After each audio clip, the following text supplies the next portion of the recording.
अब कभी नहीं छूटेंगे आपके फेवरेट टीवी शोज ZEE5 के साथ बिल्कुल फ्री।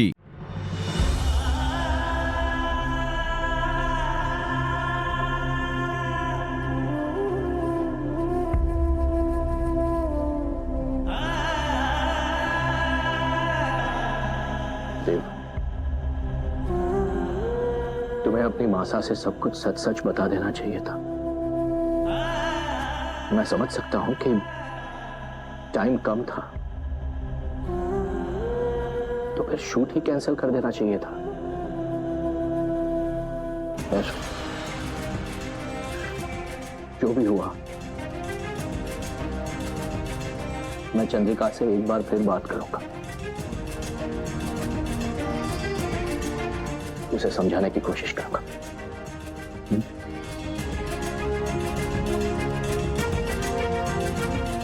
अपने आप को संभालो थे। अभी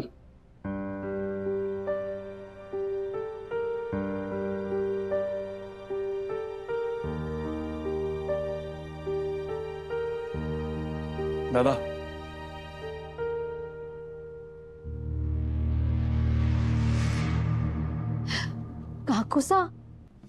काकेसा के अगेंस्ट कोई प्रूफ है नहीं, और हो सकता है कि वो जूस वाला वेटर झूठ बोल रहा हो। दूसरों की बातों में आकर अपनों को सजा नहीं देते। करिश्मा, तुम इस घर में नई हो, तुम इसे इतना नहीं जानती जितना मैं जानता हूं। मैंने इसकी आज तक हर छोटी बड़ी हरकतों को इग्नोर किया, और जितना मैं इग्नोर करता रहा उतना ये मेरे सर पे चढ़ के बैठती रही। पर अब नहीं। जानती हो, इस औरत ने माधव को जो दवा दी थी उससे वो मर जाता तो मेरा मन करता है कि इसे अभी पुलिस के हवाले कर दूं। जी। पर परिवार की इज्जत को सोचकर चुप रह जाता हूं मैं। लेकिन फिर भी इसे सबक तो सिखा ही सकता हूं ना।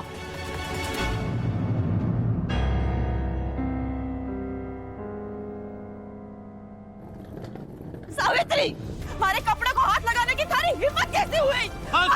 अपना बोरिया बिस्तर उठाओ और दफा हो जाओ इस घर से। मयूर जी, हमारी बात सुने, हमारी गलती ना है मयूर जी, मैं सच कह रही हूँ मयूर जी, मारे को बाहर मत निकालो।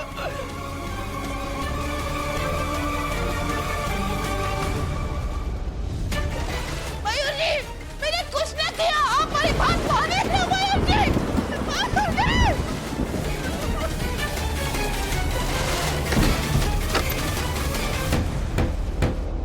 और खबरदार, इस औरत के लिए किसी ने घर के दरवाजे खोले तो जल्दी भाभी साहब, मयूर जी दरवाजा खोलिए, मैंने कोई गलती ना की है, सुनिए ना हमारी बात।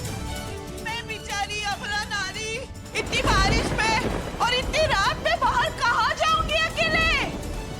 चौहान खानदान के बहू पर कोई तो रहम करो, रहम करो कोई तो, कोई।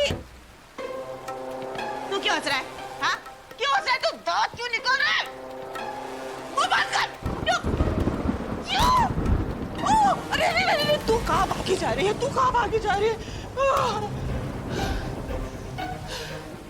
पता नहीं कितने दिन बाहर रहना पड़ेगा। तेरे सामान में हमारी जिंदगी कैसे कटेगी?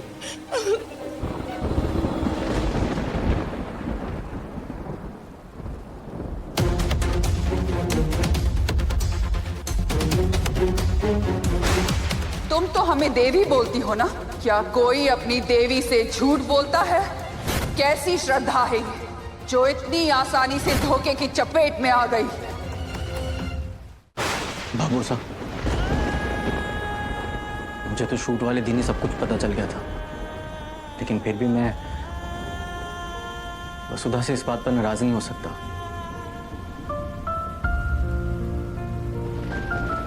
वो तो मेरी बेहोशी की वजह से मैं शूट से गायब था, और फिर मजबूरी में देवसर को मेरी जगह बैठना पड़ा। अब ये सब वसुधा ने तो जानबूझकर नहीं किया ना। बाबू साहब, कोठी में भी सब उससे नाराज है, और अगर आप भी उससे नाराज होंगे वो तो एकदम अकेली पड़ जाएगी।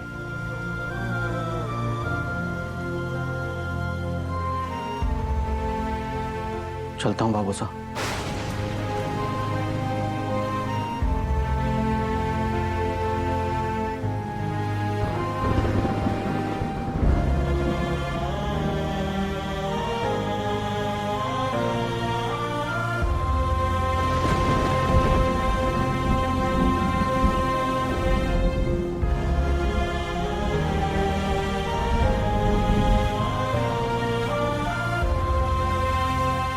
हाबूसा, हाबूसा,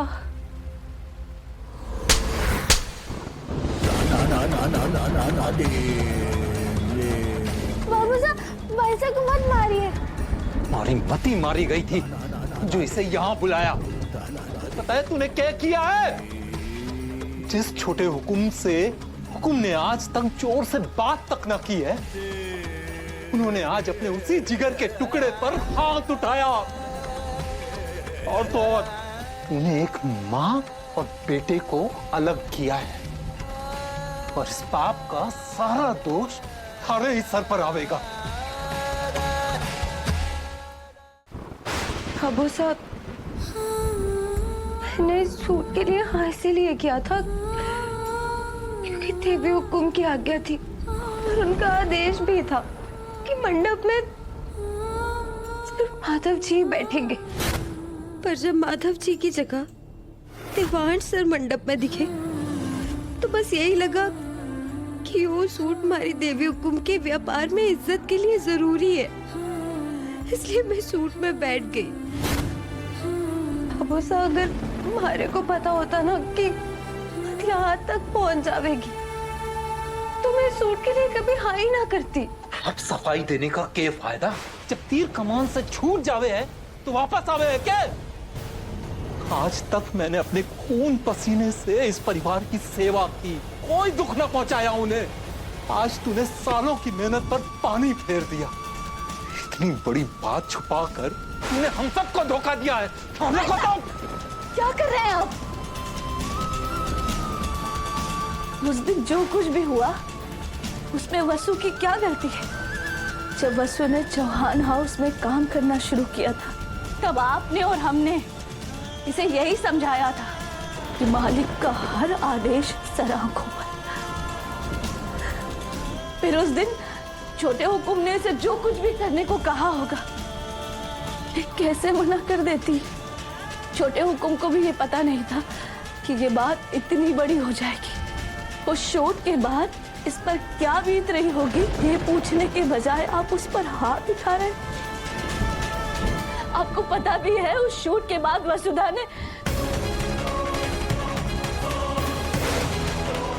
हे माता माई, अगर बुआ ने हमारे और देवसर के रिश्ते का सच बता दिया तो बाबूसा सहन ना कर पावेंगे। Z5 ऐप डाउनलोड करें और देखें सारे एपिसोड्स बिल्कुल फ्री।